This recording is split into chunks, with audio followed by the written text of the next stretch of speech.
ఈ దశాబ్ది ఉత్సవాలను నిర్వహిస్తూ మరి ప్రతి ఒక్క రంగంలో ఎన్నో సంక్షేమ పథకాలు తెలంగాణ రాష్ట్ర ప్రభుత్వం ఏర్పడినప్పటి నుంచి విద్య, వైద్యం, సాగునీరు, తాగునీరు, అదేవిధంగా ఏదైతే మిగతా పారిశ్రామిక కానీ సామాజికంగా ఏదైతే ఆధ్యాత్మికంగా ప్రతి ఒక్క రంగంలో కేసీఆర్ గారు ఎంతో ఆలోచనతో దార్శనికతతో ఆలోచించి అనేక సంక్షేమ పథకాలు పెట్టడం జరిగింది. మరి వాటన్నింటిలో కూడా గణనీయంగా అభివృద్ధి సాధించినాం. ఈ రోజు చూసుకుంటే కేసీఆర్ గారు రోల్ మోడల్ గా ఒక దేశానికి ఒక్కొక్క స్కీమ్ పెడితే ఐక్యరాజ్య సమితి గుర్తింపు వచ్చింది. మన ఇదే రైతు బంధు, రైతు బీమాకి ప్రపంచవ్యాప్తంగా గుర్తింపు వచ్చి ఐక్యరాజ్య సమితి వాళ్ళు వచ్చి దీన్ని రికార్డ్ చేసుకున్నారు. అంటే ఎంత ఆలోచన, ఎంతో మంది మేధావులతోటి మేలో మదనం చేసి ఈ రోజు మనందరికీ సంక్షేమ పథకాలని ప్రవేశపెట్టడం వల్ల ఈ రోజు తెలంగాణ రాష్ట్రం బంగారు తెలంగాణగా ఆ బలాలన్నీ స్వరాష్ట్ర పరిపాలనని ప్రతి చివరి ఊరిలో ఉన్న చివరి గుడిసె వరకు కూడా చేరే విధంగా ఈ రోజు అమలు చేస్తా ఉన్నారు. ఎక్కడా కూడా సంక్షేమ పథకాలలో ప్రజలకు లబ్ధి చేకూర్చడంలో ఎక్కడా కూడా అన్యాయానికి, అక్రమాలకు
రైతులు ప్రతి ఒక్క రైతు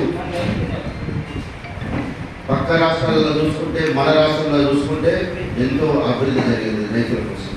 మహారాష్ట్ర కానీ, మధ్యప్రదేశ్ కానీ, యూపీ కానీ, జార్ఖండ్ కానీ, ఛత్తీస్గఢ్ కానీ, పశ్చిమ బెంగాల్ కానీ ఒక్కసారి రైతుల పరిస్థితి చూస్తే మన రైతులకు వాళ్ళ రైతులకు కన్నీళ్ళు పెట్టుకునే పరిస్థితి మనం ఏర్పడుతుంది. ఎక్కడ ఎడారిలు కనబడతాయి, ఎక్కడ పంట కనబడదు, చెట్టు కాయ కనబడదు, ఏ రైతు కూడా ఒక కాలువ కనబడదు. పక్క మహారాష్ట్ర చూస్తే కాలువలు ఉన్నాయి, కాలువలు తీసిన వాళ్ళు ఉండరు, కాలువలు వెంబడి నీళ్ళు ఉన్నాయి, చెరువులను పట్టించుకునే నాదులు ఉన్నాడు. ఈ విధంగా చూస్తే ఎంతో మనం అభివృద్ధి చెందింది. మిషన్ కాకతీయ ద్వారా ప్రతి చెరువుని కూడిక తీసుకొని ఉపాధి హామీ ద్వారా ప్రతి సంవత్సరం కూడికల్లో భాగంగా మనం ప్రతి చెరువుని కూడా అభివృద్ధి చేసుకున్నాం. ప్రతి చెరువును కూడా ఈ రోజు ఇప్పటికీ రోజుల్లో కూడా ప్రతి చెరువులో కూడా ప్రతి నీళ్ళని ప్రతి నిండా ఉన్నాయంటే దానికి తెలంగాణ రావడం, దానికి ఆర్గనైజేషన్ కృషి చేసినట్టు మన ముఖ్యమంత్రి గారికి ఈ ఘనత చెందుతుంది. ప్రతి కాలువ ఏ రైతు కూడా పారబట్టుకొని కాలువ తీయాల్సిన పని లేకుండా తెలంగాణ ప్రభుత్వమే సీసీ తోటి పెద్ద కాలువలన్నీ సీసీ తోటి కట్టించడం జరిగింది. చిన్న కాలువలన్నీ ఉపాధి హామీ ద్వారా తీయించడం జరుగుతూ ఉంది. ఈ విధంగా రైతుకు ఎటువంటి ఇబ్బంది లేకుండా ప్రతి నీటి బొట్టుని కూడా పసిగట్టి వాడుకునే పద్ధతి ఈరోజు అధికారులు ప్రభుత్వ యంత్రాంగం ఉన్నారు. తెలంగాణ రాకముందు పొలం గోయంగానే మన గ్రామాలలో వడ్డీ వ్యాపారస్తులు రైతుల ఎండలో పోయి తాళమిసిన రోజులు ఎన్ని లేవు. ఇప్పుడు ఎక్కడ రైతులు ఇండలో తిరుగుతున్నారా ఆలోచించాలి. ప్రతి పంటకు నిలుస్తున్నారు, ప్రతి గుండెకు కూడా ప్రతి బోర్డు కూడా ఉచిత కరెంట్ ఇస్తున్నాం. ఆ ఉచిత కరెంట్ వల్ల ఎక్కడ కూడా మోటార్లు కాదు, నాణ్యమైన విద్యుత్ ఇస్తున్నాం. ఎక్కడ మోటార్లు కాలింది లేదు, మోటార్లు పోయింది లేదు, ఇబ్బంది కరెంట్ ఇబ్బంది పడింది లేదు. మనకి ఇంకొకసారి ఆలోచించాల్సిన అవసరం ఉన్నది. మీ అందరూ తెలియదు. చిన్న చిన్న కాలంలో ఏమైపోయి ఉండొచ్చు, ఇంకా మళ్ళీ గుడి పోయి ఉండొచ్చు, ఏదైనా ప్రాబ్లం ఉండొచ్చు. కానీ చిన్న చిన్న ప్రాబ్లం కాదు. ప్రతి గింజ నిజామాబాద్ జిల్లాలో బోధన నియోజకవర్గంలో 99.99% వరకు ఉన్నాం. ప్రతి ఒక్క గింజ ప్రతి ఒక్క రైతు దగ్గర ఉన్నాం. ఎక్కడ మిగిలిపోలేదు, ఎక్కడ మిగిలిలేదు, ఎవరు కంపెనీలేదు. మీరు ఏదైనా ఉంటే రైతులతో మీరు మాట్లాడుతుండొచ్చు. కానీ ప్రభుత్వ పరంగా ఒక కిలో కూడా ఖరీదిస్తుంది 2040 రూపాయలు ప్రతి కిలో కూడా, ప్రతి కిలో కూడా ఇవ్వండి.